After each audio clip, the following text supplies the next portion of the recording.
ओम नमो ओंकारेश्वर देवताय नमः. ओम नमः शिवाय. ओम नमः शिवाय. अवधूत चिंतन श्री गुरुदेव दत्त. मंडळी, आज सोमवार. तर जवळजवळ सर्वांनाच माहिती आहे, आज सोमवारी जी तुम्ही मंडळी जोडली गेली आहेत बऱ्याच वर्षापासून, त्यातील काही मोजकी मंडळी आहेत, ते नियमितपणे आपल्याकडे काही मंडळी अशी आहेत की 7-8 वर्षापासूनही आपल्याकडे नियमितपणे ओंकारेश्वरास शिवाभिषेक अ, घालण्यासाठी, शिवाभिषेक करण्यासाठी दक्षिणा वगैरे पाठवत असतात. काही मंडळी त्याच्या अलीकडे आहेत, काही नवीन मंडळी असतात, काही असं एरवी एक अभिषेकापुरतं असतं, त्याचं निमित्त असतं. कुणाच्या लग्नाच्या संदर्भात अभिषेक घालतात, कुणी नोकरीच्या संदर्भात अभिषेक करतात. अशा वेगवेगळ्या काही गोष्टी असतात. त्यांच्या जीवनामध्ये काही नवीन काही घडलं, त्यांच्या मनासारख्या काही गोष्टी झाल्या अथवा हव्या आहेत, अशा करताही काही मंडळी नवीन पण अभिषेक घालतात इथे. ही फक्त मी तुम्हाला YouTubeद्वारे जोडल्या गेलेल्या मंडळीचे विषयी बोलतोय. आता हे लोकल जे असतात इथले स्थानिक, त्यांचे वगैरे नाव वगैरे काही अगर घेत बी नाही, काही नाही, ते तिथल्या इथं घातलं जातं. त्याच्याबद्दल बोलत नाही मी. तुमच्याबद्दल बोलतोय, जी YouTubeद्वारे जोडली गेलेली मंडळी आहे त्यांच्या संदर्भात. तर अशा अनेक गोष्टीसाठी नियमितपणे बऱ्याच वर्षापासून काही अभिषेक घालतात. तर अभिषेक घालणं, पूजा करणं हे काय असतं, प्रत्येकाचा श्रद्धेचा प्रश्न आहे. कुणाला तरी समजा वाटतं की बाबा देवानं आपलं चांगलं केलंय अथवा देवानं आपलं चांगलं करावं, आपल्याला सुख समाधान द्यावं, याकरता पूजापाठ करतात. आणि खरं पाहिलं तर समाधान लाभतं. ज्यांना तो अनुभव आहे त्या लोकांना माहीतच आहे. समजा नवीन ला वाटतं की काय पूजापाठ केल्यानं काय होतं, पण एक मानसिक समाधान भेटतं. कुठंतरी आपण देवाशी जोडले गेलो आहोत, देवाचं करतो आहोत, त्याच्यामुळे एक मानसिक समाधान, आणि समाधान हीच जीवनातली एक आनंदाची गुरुकिल्ली असते. माणूस समाधानी असेल ना, तर सर्व काही व्यवस्थित चालतं, आरोग्य लाभतं.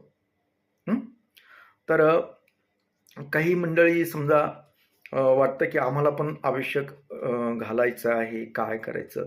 काय नाही, एक रविवारी, शनिवारी समजा, म्हणजे सोमवारचा जर अभिषेक असेल तर त्याच्या आधी संपर्क करायचा. कुणाच्या नावाने अभिषेक करायचा आहे याबद्दल माहिती पाठवायची, अथवा कुणाच्या वाढदिवसानिमित्त, लग्नाच्या संदर्भात काही असेल त्यानिमित्त जे नवीन असतात त्यांनी अशा पद्धतीने संपर्क करून अभिषेक घालू शकतात. आता हे दुरून अभिषेक घालणं काय होतं? आता बऱ्याच मंडळींना इच्छा असते की आपण पूजापाठ काहीतरी करावं, पण काही नोकरी असते, कुणाला काही काम असतात, काही असतात, त्याच्यामुळं प्रत्यक्ष मंदिरात जाऊन करणं होत नाहीत ह्या गोष्टी. मग इच्छा तर आहे, पण करू शकत नाहीत. कारण हे आजकालचं जीवन खूप धक्काधक्कीचं झालंय. आपल्याला वेळच भेटत नाही. मग त्यावर हा एक पर्याय आहे की बाबा जाऊ द्या, आपल्याला तर काही वेळ भेटत नाही, पण पूजा आपल्या नावाने होती ना, तेवढंच एक मानसिक समाधान म्हणून लोक असा, म्हणजे अशा पद्धतीने माझ्याकडे संपर्क करून पूजापाठ करतात. आता बरेच मंडळी काही दोषासाठी मंत्र वगैरे असतात, काही ग्रह दोष असेल, म्हणजे ग्रहाचा दोष असेल, मंगळाचा दोष असेल, लग्नामध्ये काही व्यत्यय वगैरे असे येतात, त्यावेळेस समजा अमुक ग्रहाचा दोष घालवण्यासाठी अमुक अमुक मंत्र हा करायचा असतो.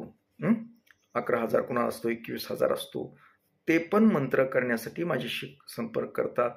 आणि तुम्हाला शक्य नसतं, आता आमचं कामच ते, म्हणून आम्ही तुमच्या नावाने तो मंत्र, मग ते किती 1.25 महिन्याचा असेल, काही असेल, ते करतो आपण, ते पण करतो. म्हणजे जेवढं मला काही गोष्टी करता येतात ते करण्याचा प्रयत्न करत असतो, जेणेकरून तुमचं बी काम होतंच, पण मला पण कुठंतरी समाधान वाटतं की आपणही त्यांना काहीतरी सहकार्य करायला लागलोत, एक सामाजिक काम म्हणून. तर अशा पद्धतीनं हे ओंकारेश्वरास पूजापाठ वगैरे केले जातात. आणि त्यानंतर ज्यांची पूजा असते, ज्यांचा अभिषेक असतो त्यांच्यासाठी मी प्रार्थना करतो.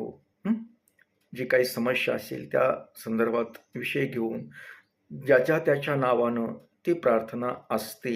आता पूजा अभिषेक करताना समजा अमुक व्यक्ती आहे, तिचं नाव स्मरून ती डोळ्यापुढे आणून समजा किंवा अमुक ही व्यक्तीच्या नावाने हा अभिषेक होतोय, मी जलधारा धरतोय शंभूवर, अशी कल्पना करून मी मंत्र बोलत असतो.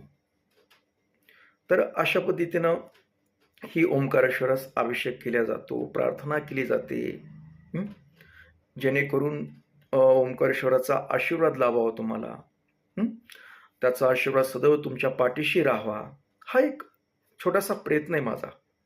तर अशा पद्धतीनं आज तुम्हा मंडळीचे सर्वांची माझ्याकडे ज्यांची नोंद झाली नवीन काय आहे त्याच्यात त्यांची सर्वांची मी आज ओंकारेश्वरास अभिषेक केले आणि सर्वांसाठी एक प्रार्थना केली की तुम्ही सुखी समाधानी आनंदी राहावं, तुम्हाला चांगल्या प्रकारे आरोग्य लाभावं, तुमची काय जी समस्या असेल ती दूर करावी ओंकारेश्वरांनी, अशी प्रार्थना केली आणि आजचा हा कार्यक्रम असा संपन्न झाला. तर मंडळी आता आपला निरोप घेतो. तुम्हालाही काही वाटलं पूजापाठ करण्याचं तरी संपर्क करू शकता. ओम नमः शिवाय नमः. ओम नमो ओंकारेश्वर देवताय नमः.